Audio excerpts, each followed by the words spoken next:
राम जी आनंद के सिंधु हैं और जानकी जी कौन हैं? शांति सीता समानीता। जानकी जी को शांति का स्वरूप बतलाया गया है। और संसार में ऐसा कौन प्राणी है जो सुख और शांति न चाहता हो? यदि आप अपने जीवन में सुख शांति की अभिलाषा रखते हैं तो आप परोक्ष रूप में ही सही सीता राम जी को ही चाहते हैं, क्योंकि राम जी आनंद स्वरूप हैं, सुख स्वरूप हैं, और जानकी जी शांति स्वरूप हैं। तो सुख शांति सबको चाहिए।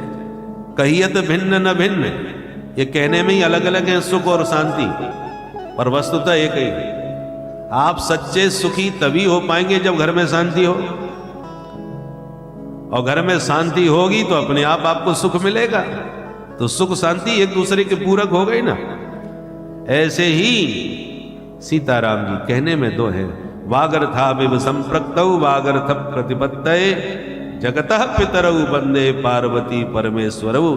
चाहे भोले बाबा पर शंकर पार्वती कहो, गौरी शंकर कहो, या सीताराम जी कहो, या राधे श्याम जी कहो, या लक्ष्मी नारायण कहो, ये सब कहियत भिन्न न भिन्न। ये कहने में भिन्न भिन्न है, वस्तुतः अभिन्न तत्व है। जानकी जी का हरण हो गया, मानो शांति का हरण हो गया। शांति के बिना परम सुख कैसे प्राप्त हो? राम जी उदास हो गए शांति के बिना। बानरों से का पता लगाओ, सब बंदर गए। सभी के जीवन में सुख है पर शांति नहीं है, तो परेशान थे, भूखे प्यासे बानर सब गए। हनुमान जी अग्रणी, वानराणाम धीसम, सबको लेके गए तो गुफा तक पहुंचे। भूखे प्यासे थे बानर, बोले इस गुफा में पानी है क्योंकि पक्षी इसमें उड़ के आ रहे हैं, घुसो अंदर। बंदरों ने कहा हम नहीं जाएंगे। क्यों? बोले अंधेरा ही अंधेरा है, न जाने कौन बैठा हो भीतर, अंधेरे में हम नहीं घुसेंगे। अंगद जी से कहा तुम जाओ। अंगद जी ने कहा हमारे खानदान के लिए गुफा बहुत खतरनाक सिद्ध हुई है, हमारे पिताजी में और ताऊ जी में झगड़ा ही इस गुफा में घुसने के चक्कर में हुआ था, हम नहीं घुसेंगे। हनुमान जी करने कहा तो सब पीछे हटो, मैं घुस रहा हूं, मेरे पीछे तो आ जाओगे? बोले हाँ आप चलो तो फिर आपके पीछे पीछे चलेंगे। हनुमान जी घुसे तो बंदर भी पीछे पीछे सब घुस गए, और जब पूरी तरह भीतर घुस के देखा तब दिव्य प्रकाश दिखाई पड़ा, और बड़ा दिव्य स्वयं प्रभा का दर्शन हुआ, भक्ति स्वरूपा। और साथ ही साथ पानी भी चकाचक पीने को मिला, फलाहार भी करने को चकाचक मिला, और केवल फल और जल ही नहीं मिला। जब स्वयं प्रभा ने कहा आंख बंद करो, तो जानकी जी तक पहुंचने का मार्ग मैं तुम्हारा प्रशस्त कर दूंगी, तो आंख बंद करते ही सब सागर के तट पर पहुंच गए। इसका मतलब क्या है? हर जीव को शांति चाहिए। शांति के लिए किसी सदगुरु के मार्गदर्शन में गुफा में घुसना पड़ेगा। और गुफा क्या है? अंतर्मुखता की गुफा। बाहर बहिर्मुख जितने होगे उतने ही शांति जीवन से दूर होगी। आज विज्ञान बहुत विकास कर रहा है, पर विज्ञान का सारा विकास बहिर्मुखी है, और ऋषि महर्षियों ने जो विकास किया वो अंतर्मुखी था। भीतर सब बाह्याभ्यंतर शुचि, केवल बाहर का ही नहीं, भीतर भी तो आनंद होना चाहिए। और भीतर आनंद नहीं है तो बाहर का आनंद खोखला है। विदेशों में जाके देख लो, सुख साधनों की कमी नहीं है, संपत्ति की कमी नहीं है, पर सब खोखले हैं, सब अशांत और क्लांत हैं। और इसलिए भारत की शरण में हरि बोल करते हुए आ रहे हैं, यही शांति है भाई। अंतर्मुखता के बिना जीवन में शांति नहीं आ सकती, पर अंतर्मुखी होना नहीं चाहता कोई। आज मोबाइल और कंप्यूटर के युग में कोई अंतर्मुखी होना पसंद नहीं करता, बाहर ही बाहर। चार लोग एक कमरे में एक साथ बैठे हैं, पर चारों की चैटिंग अलग अलग चल रही है। साथ साथ बैठे होने पर भी किसी को एक दूसरे से बात करने की फुर्सत नहीं है। ये बहिर्मुखता, दूर की तरफ।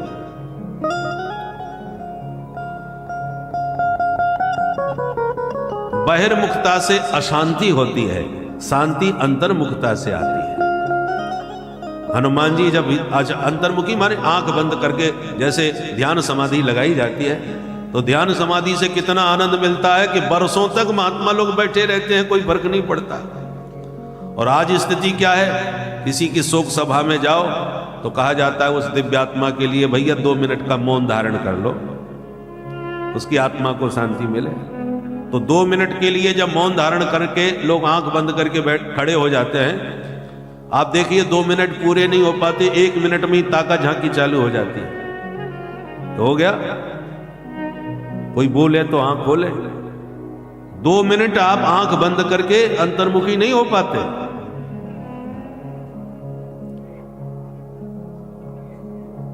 आंख बंद करो तो अंधेरे के अलावा कुछ दिखता ही नहीं है।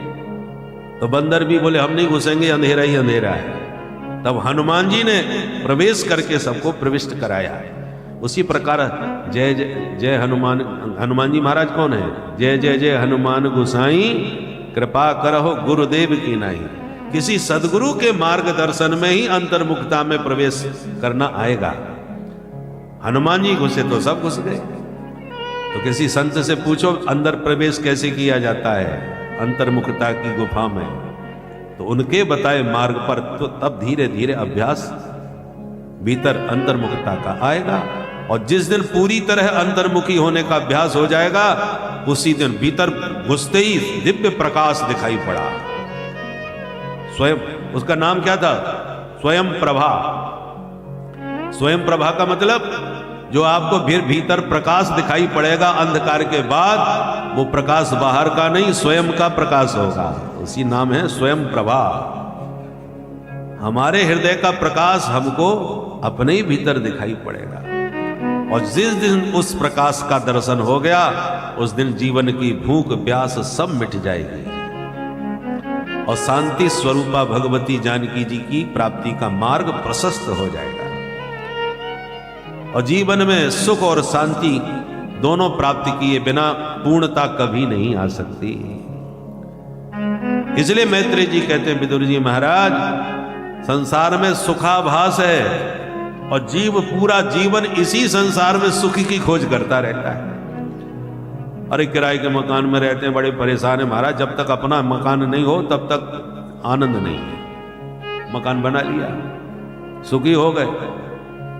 मकान बना तो बड़ा आनंद आया, बहुत सबको बुलाया, गृह प्रवेश कराया। तो आप जो आनंद की अनुभूति अनुभव कर रहे हैं वो घर का आनंद नहीं है। आप कहोगे घर बना इसलिए आनंद मिला। यदि घर से ही आनंद मिला होता तो जब तक घर रहता तब तक वो आनंद भी रहता, पर ऐसा नहीं हुआ। आनंद तभी, आनंद जो है घर का नहीं है। तो मेरा घर होवे, ये जो कामना आपके चित्त में चुभी हुई थी, वो घर के होते ही वो कामना निकल गई।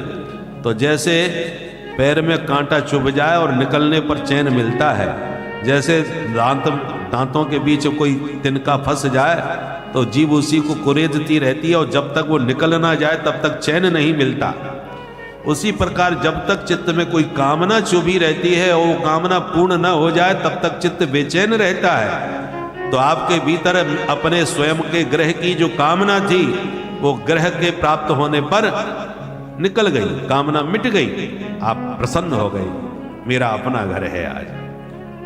और प्रसन्नता कब तक रही? जब तक दूसरा कांटा नहीं चुभा। बोले घर तो बहुत बढ़िया है, पर यहाँ गर्मी बहुत भयंकर पड़ती है, एयर कंडीशन होना चाहिए। तो जब तक पूरा एयर कंडीशन नहीं हुआ तब तक थोड़ा उथल पुथल रही। जब पूरा एयर कंडीशन फिट हो गया तो खुश हो गया, अब हो गया तरावट आ गई साहब। पर क्या करें, शहर से काफी दूर पड़ता है, बिना गाड़ी के तो आने जाने में बड़ी तकलीफ होती है। गाड़ी तो एक होना चाहिए। ऐसी एक के पीछे एक कांटे चुभते रहते हैं, आप जीवन भर उन कांटों को निकालते रहते हैं, वास्तविक शांति नहीं मिल पाती। भगवत गीता के दूसरे अध्याय के अंत में भगवान कहते हैं, जीवन में शांति चाहते हो तो हम बताते हैं उपाय। क्या? बोले विहाय कामान्य सर्वान् पुमाश्चरति निस्पृह निर्ममो निरहंकारः सशान्तिम् अधिगच्छति। वही व्यक्ति परम शांति को प्राप्त होगा। कब? कौन? सर्वान कामान विहाय, सारी इच्छाओं को, कामनाओं को चित्त से निकाल के फेंक दो। अपनी स्वयं की कोई इच्छा मत रखो मन में। बस जाई विधि राखे राम, ताई विधि रही है। एक वो है जिसके पास सुख सामग्री की कोई कमी नहीं, फिर भी बेचारे को नींद की गोली खा के सोना पड़ रहा है, सुखी नहीं। और एक वो मस्त महात्मा है जो पीपल के नीचे ही लेटा पड़ा है, कुटिया झोंपड़ी तक भी नहीं, पिप्पलायन, पिप्पल ही जिसका अयन है। कुछ भी जिसके पास सुख की सामग्री दूर दूर तक नहीं और सुख की कोई कमी नहीं, मस्ती में पड़ा है। यदु महाराज ने यही तो प्रश्न किया था मां दत्तात्रेय जी से। प्रहलाद जी ने भी प्रश्न किया दत्त भगवान से कि भोगे नाम खलु देहोयम पीवा भवती नान्य था। महाराज जी आप जंगल में पड़े हुए हो, मस्ती में लेटे हुए हो और मंद मंद मुस्कुरा रहे हो। ऐसी मस्ती तो हम राजाओं को महलों में नहीं प्राप्त है जितना आप जंगल में मस्त पड़े हो। खाने की कोई सामग्री यहां नहीं है पर आप तो हृष्ट पुष्ट नजर आ रहे हो। बिना भोग किए खाए पिए कोई इतना मस्त नहीं हो सकता। तो भोग सामग्री है नहीं और मस्ती में आपके कोई कमी नहीं। ये विरोधाभास क्यों?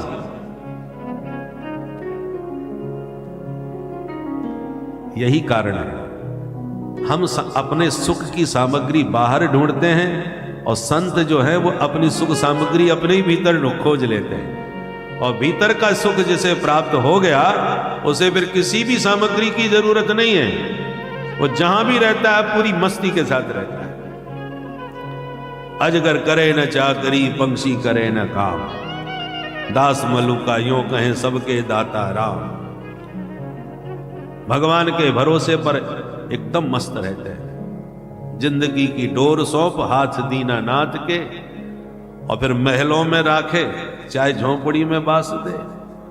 धन्यवाद निर्विवाद राम राम कहिए, और जाहि विधि राखे राम ताहि विधि रही। ये संतों की रही है।